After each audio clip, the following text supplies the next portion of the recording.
We'll see what will be the first pick out from Ocelote's team here.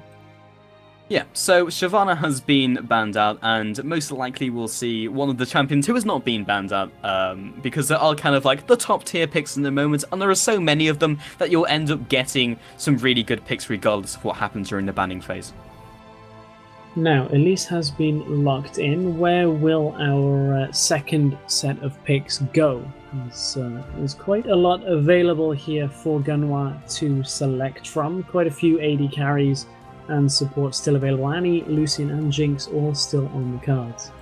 Indeed, and Stress is a couple seconds in front of me because I am casting over the stream just for the duration of Champion Select, and when we get into the game I'll be reading from the same page as you guys, so that won't be an issue, and Elise will be the first pickup.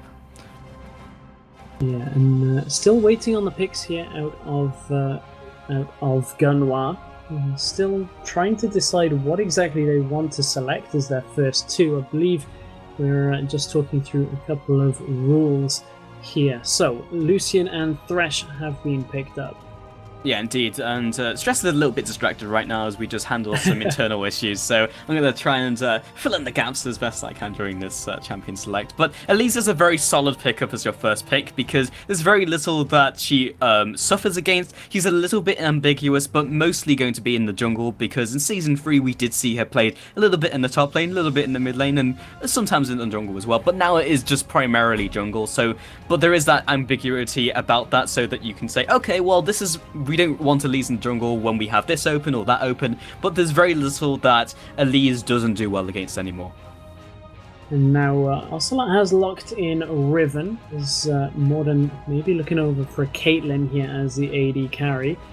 And that will get locked in as well, as Gunwaaa now looking for an alternative pickup here. Well, they've got two options. Well, they've got obviously two picks here. Sorry, I'm a little bit distracted as we're just talking through the logistics of Rengar. Of course, he's available on the live client, but there's a couple of little issues with his kit that we're just discussing whether he should be available for this tournament. So we will get that sorted out, but I believe there may even be a gentleman's agreement here between the two teams not to select Rengar. Yeah, indeed. We'll see if these guys do it. But yeah, indeed, the Riven has been picked up, which can be in the mid lane, can be in the top lane. Caitlyn, again, in response to the Lucian, because no one really wants to have to deal with the Lucian's trading potential. There are ways to kind of avoid that, but Caitlyn is one of the easiest because you have the longer range and the better harassment. And then Riven in the top lane or mid lane, just depending on how the next couple picks go. Yeah, sorry about that. Again, just resolving that little issue. Vi has been locked in alongside Gragas. So again, Gragas very consistent in that mid lane. And Vi we've seen time and time again today. And that leaves us with our last pickups here for Lololol. They're looking for a support, and I would imagine, well, yeah, it's either going to be a top or a mid laner. And I wouldn't be surprised to see Riven mid. We have seen that a fair amount already over the last few weeks. Yeah, and it shows us exactly why they decided to ban out the 6 as well, since they are going to pick up the Riven. There's a couple of picks which can be difficult for Riven to deal with, but Gragas is going to be a little annoying, but it's not going to completely decimate the lane.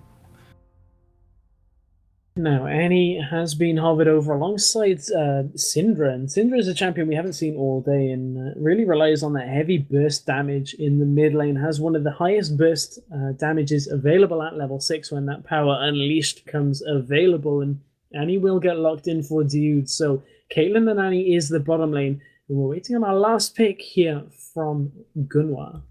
These are some very confident pickups here, Stress. I mean, Syndra, the reason she's just not played very much is that she's risky in the sense she's a very hard champion to play. And a lot of the matchups can swing in the way of Syndra. It's just that it's very difficult when there's a lot of mid laners which are comparably easier.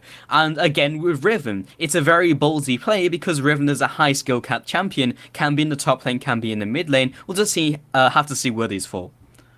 Now, they're hovering over Jax as the final pickup. Of course, they can safely assume that Riven should be the top laner here for Ocelote's team. Now, they will lock Jax in, and that Jax-Riven matchup isn't exactly the most standard matches, but of course it is Jwow that is the top laner for Lololol, aka Ocelote's team, so no stranger to playing some of the more obscure top lane matchups.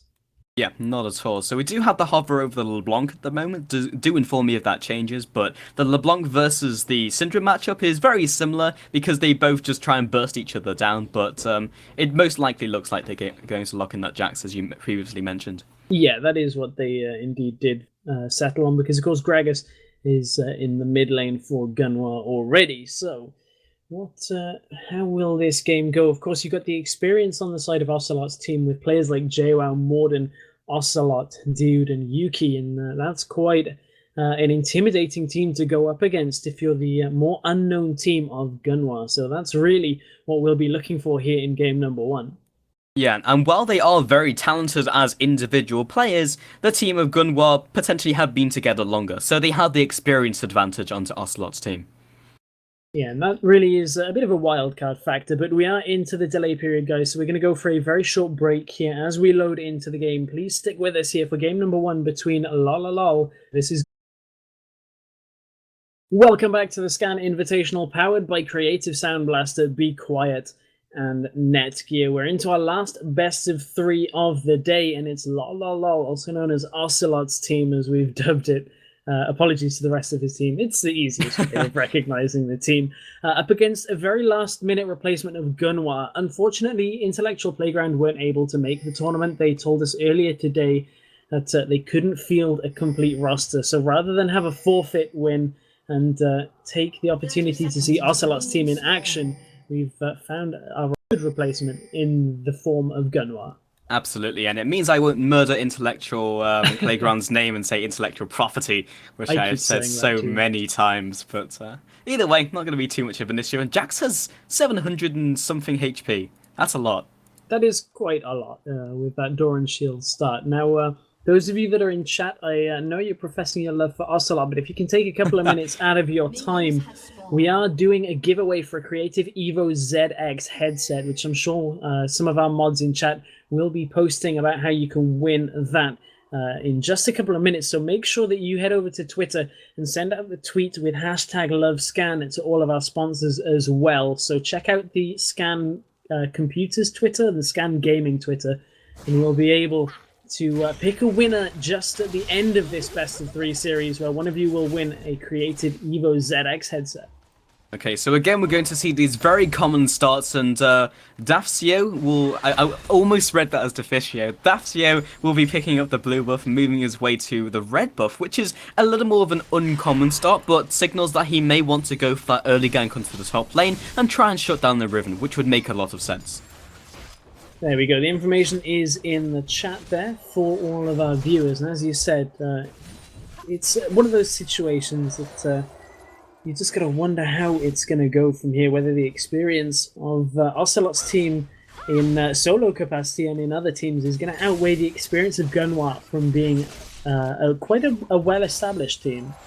Yeah, absolutely. So we'll see if that individual skill pays dividends, as Dioud is already zoning away the Fresh and the Lucian and the lore there, but the auto attacks come down, and it's all literally about the engage versus poke, which we don't see every lane anymore. It was something we saw a lot in Season 3, where you'd have a very engage-centric composition in the bot lane, and then a poke composition, and it looks like the poke is winning through at the moment.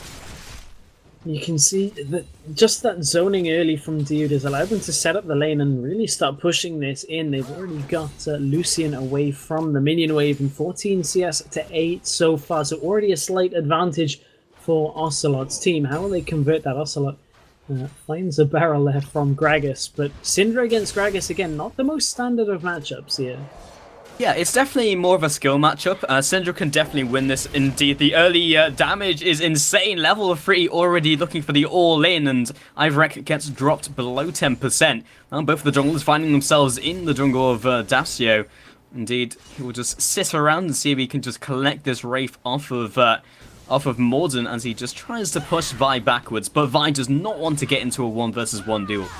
Yeah, and speaking of the skill lanes, you saw there Ocelote very comfortable in that lane, flashing forward to make sure he didn't take the damage from the barrel, also to look to play aggressively. So Ocelote seems to be fairly confident in that matchup already, and we'll see how that translates as this game continues. Yeah, so Riven has a slight CS advantage, nothing really to write home about at this stage, Stress, but he can definitely pull ahead early game and make it very difficult for Jax to do very much else. Jax, if he gets ahead early, is exactly what he needs, and that's kind of why we expected a little bit of jungler intervention in the form of Vi, but she was unable to do anything because of a large minion stack at that time.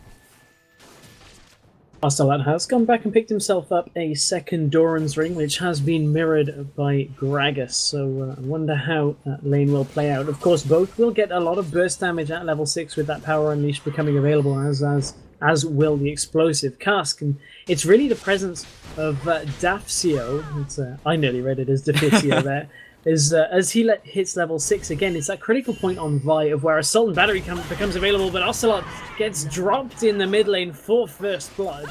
Indeed, and a very slick gank, just nuking him down immediately, so Gragas will have that bit of a safety net, already 10 CS down, but the kill will more than offset that. Now, how is Jwow faring in this top lane? And the matchup of Riven versus Jax is a little bit of a unique matchup, because Jax normally favors himself against AD-focused champions, but a lot of Riven's damage actually comes from her abilities. Yes, she does get extra damage from the auto attacks, of course, as you would expect from an AD champion, but a lot of the damage does come from her skills, so I'm wondering how that lane will continue to play out here, because Jax was the pick after Riven. Yeah, there's a ton of counterplay, but more importantly, Vi looking for this gank and just looks to clear out the minion wave instead. But when, like, Riven can just easily stun down Jax when he's also looking to use his own stun, everyone just stands still and then she just re-engages. And that's usually when he just looks to capitalize. Dioud has been dragged into the bottom lane, but Caffeee has been dropped low. Yuki just pushing forwards with those auto attacks and moves into the shield, will be fresh as he just shields himself up.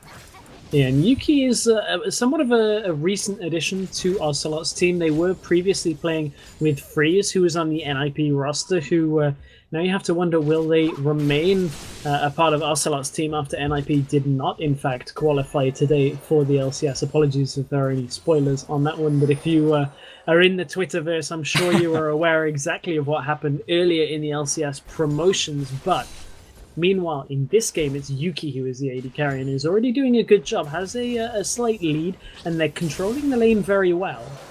Yeah, there's a slight lead all over the board for Ocelote's team, and right now, I feel like Gunwaaa, the later this goes, are just going to find it difficult, because a CS lead over like a kill lead signals that they're just being mechanically outplayed in these lanes, rather than anything else. And even though that first blood has gone down onto Ocelote, and Gragas has picked that up, the fact that he's constantly losing farm through each wave is going to start adding up. Jwow returns to the top lane, has himself a pickaxe here, so we'll have that extra damage to try and trade with Jax, who's picked up a little bit more survivability in the form of a Vampiric Scepter, so not quite as much damage, but we'll have that lifesteal. Both mid laners, actually only Ocelote is level 6 here in this middle lane, so he's beaten Gragas to it. I wonder whether we'll see a situation where he tries to engage, but as Gragas picks up the next wave, hits level 6, and transitions over to pick up his blue buff. Yeah, that's typically the opening where we'll see one of the laners, specifically like a burst mage like Syndra, or indeed Gragas hitting level 6 first and looking for the kill. We saw that last game in the last series, Stress, where Gragas had level 6 before Exler on KO, I believe it was, and was just able to nuke him down before that happened. So this time we do see Daffcio moving into the bottom bush, but has been warded up. So the play right here from Ocelote's team is to try and waste as much time as he possibly can. And both teams have had fairly consistent wards out. Meanwhile, in the top lane, Jwow will pick himself up a kill. There's some very fast interactions between these players for the kill, so it's almost impossible to like play-by-play them. And you're just like, oh, he's dead. It was a big win slash. I believe it was right on the edge of being able to kill or just leaving him on a couple of health. So a great play out of Jwow from knowing exactly where the damage is going to come from and how much it's going to be. Yep, Daffcio in the jungle looking to take this away, wards himself to try and get that vision for the smite, knocks him back using Scatter the Weak, and Ocelote will just take that away with force of will. Now, Ocelote's team are looking to play aggressive, as you said, in that top lane, just trying to control as much of this game as possible. They have themselves 1,000 gold lead so far, and that predominantly is Well, it looks like it's in the solo lanes. There's 80 CS to 48 and 72 to 44. So good control already, even though there was that kill in the middle lane. The lanes are winning out already for Ocelote's team. Yeah, and that's gradually going to become an issue, but not right now. And during the laning phase, Vi is still an incredibly strong jungler, has in fact hit level 6. Tibbers will be duped in the bottom lane, and now the death sentence follows up. Box comes down, and they're culling through onto Dioud. Yuki's trying to actually block this with his face. It's not going to be quite enough. Will be flayed back into as an AD carry. Auto attack comes in, and the minions will not be enough to finish him off. Double kill for that bottom lane. And it shows the potency of a lane like Lucian and Thresh, that even though they're getting zoned just a little bit, if they step out of line, they can land that hook on to Yuki and Dioud and really just capitalize on that. And that turns that lane right on its head. 2-0 for Lucian now. Yeah, and we often say it's not typical for a lane by itself to die without a jungler's intervention. And they did.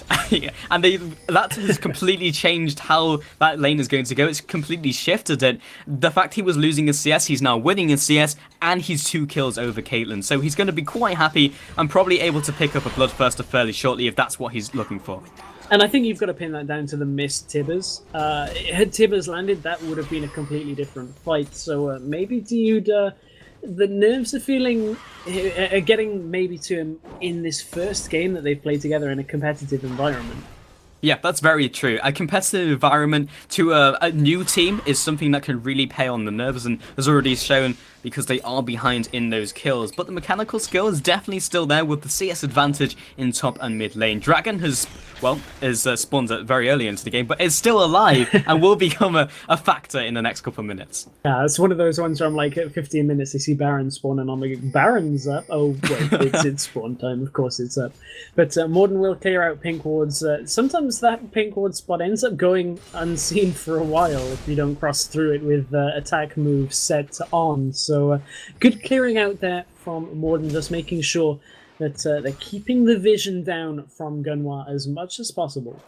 Yeah, often it's not something players look for anymore, because it's like you just don't expect wards to be visible because of the new season. You just click to your location, look at the shop, and then you've just walked past a vision ward. It's something that happens surprisingly often.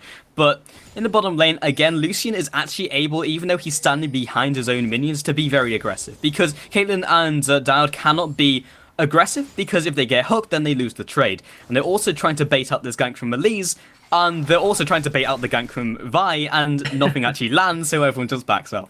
Mind games upon mind games here from both teams, and Lucian's just happy sitting behind minions using Piercing Light to try and harass. So, the winner in that one is Lucian, by the fact that he just got to farm a little bit there without being under too much pressure. Again, top lane trading back and forth. Most of the damage is going on to Jax, and you can see in the bottom lane, Morden is hanging around here. He's using a lot of time, and now a pick here would open up the dragon for Ocelote's team. Yeah, he's committing a lot, but it's definitely worth it. Flash Tibbers lands onto 2, Box comes down, instantly detonating Caffeee, and that Tibbers has been hooked into the tower, so we'll see if we can pick up that 50 gold. And that's exactly what they were looking for. They pick off Caffeee, who is a big damage dealer now, so they have the option of tower or dragon. It looks like they want to take tower, and they may even play greedy and go tower and then dragon. They do have a fair amount of damage here. And they do have a fair amount of time with Caffeee only just respawning. Vi's around the area. Gragas is good at trying to deny dragons, not only because of the burst damage, but everyone's clustered up. Everyone will be hit by explosive cask. So it's something they could make a play over, especially with the fresh lantern. We'll see what they do. Yeah, and they had 2 red trinkets available, those sweepers, so key to clearing out areas like this dragon. It means they can even take down the second ward should they choose to. I don't think that Gunwaaa can contest here, and up in the top lane, Jwow is trying to take the tower, but here comes Jax. Yep, and actually taking a lot of this turret aggro for his troubles. Jax just needs 2 more auto attacks to finish off that kill and will not be able to go for it in time. I feel like if Jwow hadn't tanked all those turret shots, he might have been able to go for that dive, but either way, small nitpicks. Yeah, possibly so, but it's just one of those things that I think Jwow was also trying to bait Jax forward, because if he can land damage, you can see Jwow is already starting to regen that up with the Vampiric Scepter of his own, which he did recently pick up. So he's managed to sustain himself back up, and now will take down that turret with the minions alone, and Jax is on the back foot. Indeed. So already Daffcio has picked up the spirit of the Elder Lizard, which is kind of a tell on how he's going to play this game. He feels like he needs to push for the early game, has already jumped onto Riven. The Assault and Bash is also going to be used for good measure. One more auto attack should pick this one up, and Jax doesn't even get an assist. And that's just a crazy turn of events all over the map to not get the assist on that. It's just one of those things that Jax, because he was forced back earlier, just wasn't in position. Hydra has been completed now on to Riven. As Gunwaaa maybe look to go aggressive in this top lane. The minions are joining them, and they do have a fair amount of damage should they choose to push on, but Morden is here to defend. Yeah, so Daffcio, he's gone for this very aggressive item build, meaning he'll continue to try and go for these ganks. They might even try to prolong the laning phase to try and get more ganks off, and just see if he can have a bigger impact on the game before going for his tank build. Unless he just decides to go like the Meteor style and just go full damage and see what happens, but we'll see what he does. Yeah, well, that's the question overall, but Morden is looking to clear out and go aggressive once again into that top jungle for Gunwaaa. The more he can take away from Vi, the better off that they can be here, and won't actually head up. As you can see, Gragas has already cut him off, so Vi will attempt to secure her own red buff. Nobody around to contest that, so it looks like junglers are just going to retreat back and secure their own jungle. Yeah, despite Vi doing well, it's still worth making that defensive play of Gragas just to make sure, because Vi will always continue to be out-traded by Elise even at this stage in the game, so it's just worth the time commitment.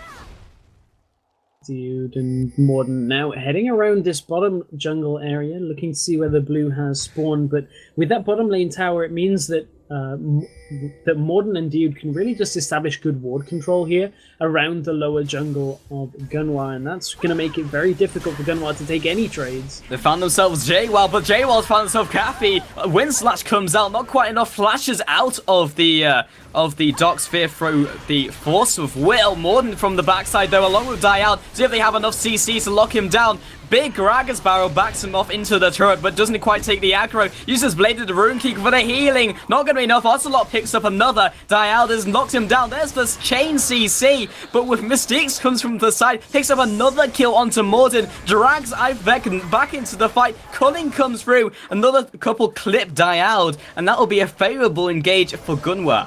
Really nice turnaround there from Gunwaaa from that team fight. They managed to lantern Gragas back into the fight to pick up Ocelote, as he was fairly low from trying to chase out around the side. However, Yuki wasn't in that fight at all, and you can see the tower has fallen, so the gold trade is actually fairly even, and maybe even in favor of Ocelote's team.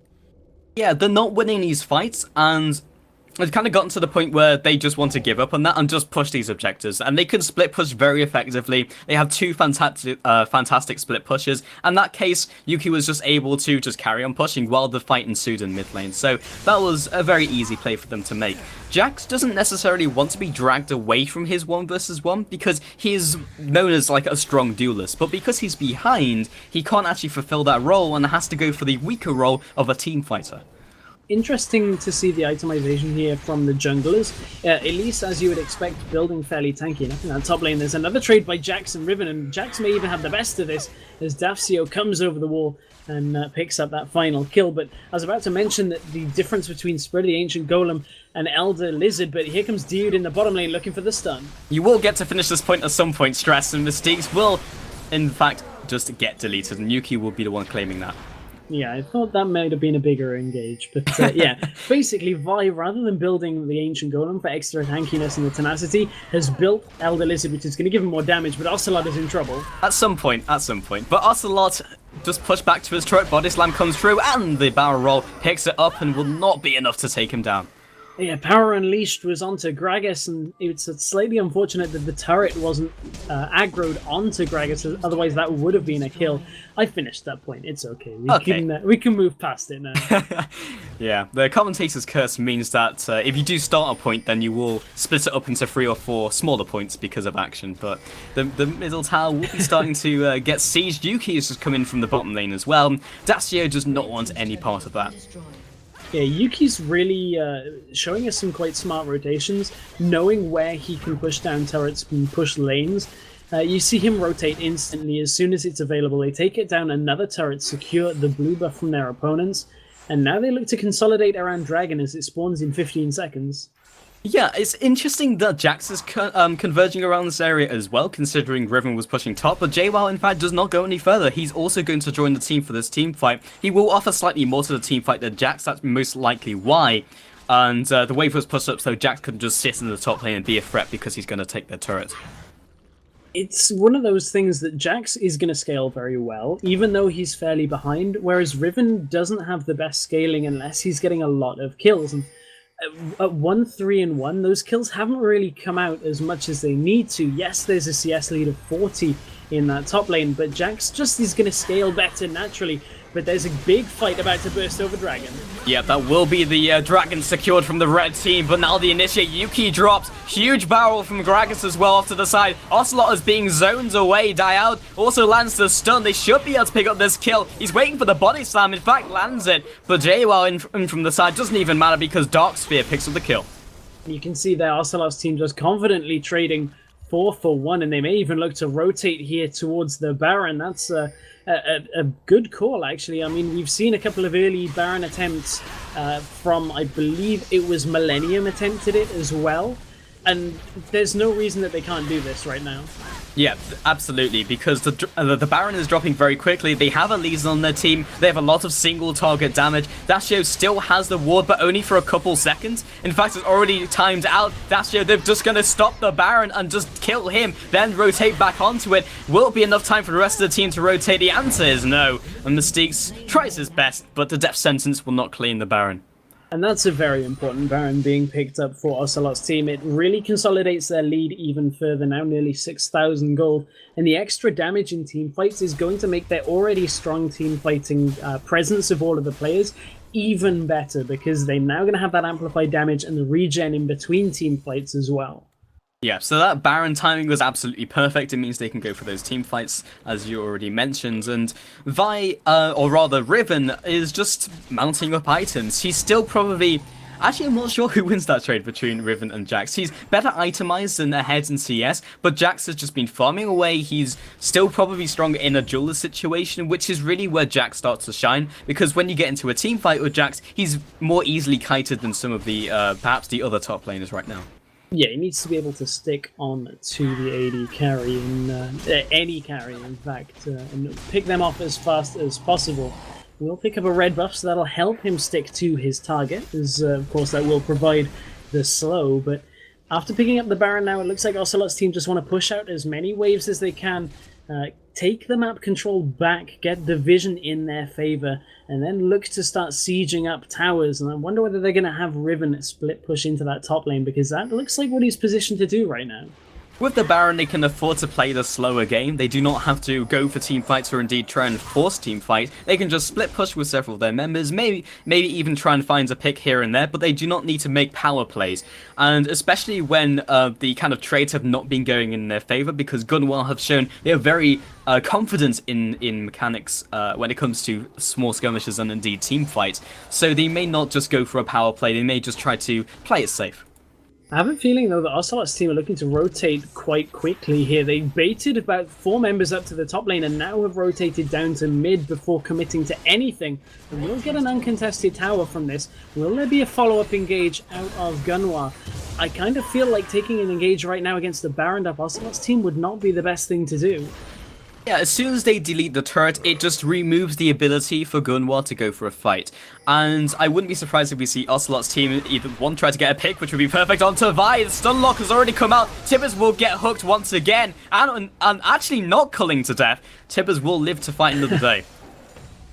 I have seen the bear Tibbers. It is on very low health, but Tibbers eating the culling there is actually fairly good for Ocelote's team anyway. It had already done its job. You already had the stun and the damage come out from it, so the fact that members of Ocelote's team didn't eat the culling means that they haven't really required that extra regen that the Baron's going to give them. They take down another tower, 6 towers to 1 now in favor of Ocelote's team, as they have about an 8,000 gold lead. Yeah, it's really started to accelerate the game in favor of Ocelote's team, and now that those outer turrets are down, the next objective is just simply one of the inhibitor turrets, which is easier said than done. It's very difficult to take them down, especially when you have a Gragas on the team. It can completely disrupt you as you're trying to take that out. But Caitlyn has such good sieging potential. This is one of the situations where Ocelote's team does very well. They just have good siege, they have good disengage, good engage if they can see the opportunity. So it's just a matter of Gunwaaa trying their best to find that that gap in the armor. There's a lot of discussion in chat about why we're calling Lololol Ocelote's team. It's not out of disrespect to the rest of the players on Ocelote's team at all. We obviously recognize that all the players on that team are very well established. It's just when we contacted Ocelote for a name for the team, Lololol is a very difficult thing to say while in mid-flow, so it's purely out of convenience, and we do apologize that that is what we're calling the team, but unfortunately it's one of those things that it can be a bit tricky to say. For lack of a better option, we do not want to be saying Lololol during team fights and other things, so that's the reason if anyone was wondering. Yeah, and of course, as we said, no disrespect to the rest of the members. It could easily have been Jwow's team. Yeah, of course. or any of those players. So again, as we mentioned, it's most likely going to be Ocelote's team pushing down the middle lane, or just pushing a lane and trying their best to chip away at these turrets, because there's very little on the boards that will drag the team of Gunwaaa out. Baron is not going to be spawning for another couple minutes. Dragon is up in about 20 seconds, but is not an objective you want to be taking, or moving out of your base for, I should say. Yeah, exactly. With it spawning in 10 seconds, we talked earlier that Dragon is worth a little bit more, but not really worth losing the game over. As I have a feeling that if Gunwaaa push out too far, they could get caught unless they can land a very nice Greg assault. I mean, Baron buff has worn off, so they don't have the amplified damage in team fights, but it looks like they're just going to take a play out of Fnatic's book and look to pick one off as they cross through this mid lane. That's probably their best play at this point, and like, rather than just being slowly chipped away at and eventually taken down, why not just try and go for a pick, flash forward? The hook will not land onto Yuki. It was kind of a gap between the flash and the death sentence, so Yuki had time to say, oh, and then instantly use his E. The Talisman Ascension has been used. Gragas power flashes forward. Daffcio onto the back line, still trying to take down Yuki, but will be returning with those auto attacks. Dragons takes down Ocelote, in the meanwhile, 1-for-1 trade is the best they could hope for. Daffcio drops low. He will not burn out quite yet. Dioud has been locked down into the box as well. Does not want to be popping that flash forward into the Incinerate. Morden picks up another using Venomous Bite. Another with the auto attacks from Caitlyn. And now Caffeee is the last one standing. Can he pick up the kill onto these players? I don't actually think the damage came out from his Q. The animation, but not the damage. And that was probably the best fight that Gunwaaa could have anticipated there. It was 5v4. They got a Greg assault, which really disrupted the team of Lololol. But Riven wasn't even in that fight, and it still went heavily in favor of Lololol. And even though they won't get too much from this, here comes Jwow back onto Daffcio. Yep, I don't think he's going to last for too long. In fact, he just stands there and takes it, because there was nowhere he was going to run to. And the rest of the team of Ocelote's team will just back on off. I'm trying to consciously call them Lololol a bit more now, but... Yeah, it's sometimes easier, and sometimes mostly not, but... Oh, the name... Not to complain, but Daffcio is also so close to Daffcio that I keep reading it as Daffcio, but Ocelote will secure his own blue buff, trying to kite away so as not to take any damage at all, but he did take one auto attack there from the blue buff. However... Lololol are looking once again at this Baron for a point of contention. They haven't got any inhibitor towers down, so they're not really able to secure this without any kind of contest from Gunwaaa. But if they were able to pick up one or two members off, they could easily get this Baron and then maybe look to snowball through one inhibitor. Yeah, so Lololol sitting around the Baron pit. As you can hear, I say that with disdain, and Mystiques will in fact take the ace in the hole. Did not quite get the shield in time, and Baron is still on the board. That's the only thing that's going to drag Gunwaaa out of their base, and that's it. They need to not get caught at this stage, but at the same time they cannot afford to keep conceding objectives, especially like Baron, because it would just make it easier for them to take that elusive inhibitor turret. But it stayed alive for a very long time, but they do not want to keep trying to stall out the game when they're not necessarily getting stronger anytime soon. And a good read of the map here by Lololol. They've anticipated that they had forced Gunwaaa back to their base already. That's an uncontested Baron again, and there are so many uncontested objectives, and as you said, they don't really have a choice, but at the same time, every time they give an objective, it seriously hurts their chances of coming back into this game. Yeah, and now the Baron has fallen, that's exactly what's happened, and they just have to try and roll with it. And their teamfight under tower is very good, they have a lot of CC, Jax does well when people are going towards him, and the pause timer comes in naturally as they head towards his turret, and the tension will just increase. Yeah, Gunwaaa look like they may have a little bit of lag issues or something. They haven't quite said what's wrong. Hopefully we'll get this resolved fairly quickly, but this gives us a good time to inform you guys of how you can get your hands on a creative Evo ZX headset. I believe our mods in chat should be putting in the exclamation mark headset command into chat. That'll tell you how to win a headset. I believe it's you just copy the tweet and head over to Twitter, and we'll be picking a winner later today, actually, at the end of this best of 3, so not very long to get your entries in to win yourselves an Evo ZX headset. Yeah, so stick around, and there's not long to go until the best of 3 is up, so just stick around and we should have this delay timing out very quickly, and we will be going live in 2 seconds. Yeah, the pause just in time with the unpause has allowed us to get our headset competition plug out there. But to recap, Lololol, aka Ocelote's team, have themselves the Baron buff here as they look to siege this inner tower. Annie has travelled off down to the blue buff to see if it is available. They've ordered it, and they have spotted that it is there, but I think the eyes on the prize right now is perhaps the inhibitor turret. Ocelote has dropped back to pick up that blue buff, but the rest of the team has kept up the pressure in the mid lane. Yeah, so the blue team is just kind of sitting around the mid lane, trying their best to just poke away at them. In fact, Ace in the Hole is going to be used just to try and whittle them down, because it's not going to do anything else at this stage, especially when a team fight is most likely off the cards unless someone massively trips up. And Jwow just, again, trying to get that vision, pushing down the middle lane, and we'll see if they can actually get to the point where they can push them completely away from that turret. Already chunking down 25% HP, that's not too bad. There's a lot of wave clear out from Gunwaaa, though. With the barrels coming from Gragas and the piercing light out of Lucian, they are able to really halt the aggression for a little while here. But is it going to be enough to hold the Baron buff team if Lololol chose to engage? Well, Baron is still alive on this team, and they are slowly chipping away at this turret. We'll see if they can get the hook. In fact, onto the perfect person of Yuki. Knocks him back, instantly deleted by Jax. And now they're just jumping onto Dioud. It's just cleanup time for this team. However, Riven lands a huge win slash onto 2. Picks up another 2-for-2 trade. Mystiques dropped very low indeed. And they will actually just carry on trying to push this in. In fact, top lane and bottom lane are pushing. And they might just be able to rotate with that superior wave. Yeah, they dropped off the map for a second, and they will head up to the top lane. They've got a fair amount of damage to take down this turret, but that was a really nice catch from Thresh onto Yuki. Made sure that they took off that big damage dealer, and they're looking for it again.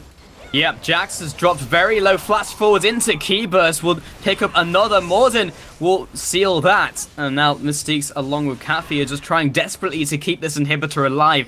But the inhibitor will spell the beginning of the end, because it will be easier to try and siege these turrets as it is requiring 5 people to keep themselves alive. Daffcio pushes himself forwards, but Ocelote knocks him away with E.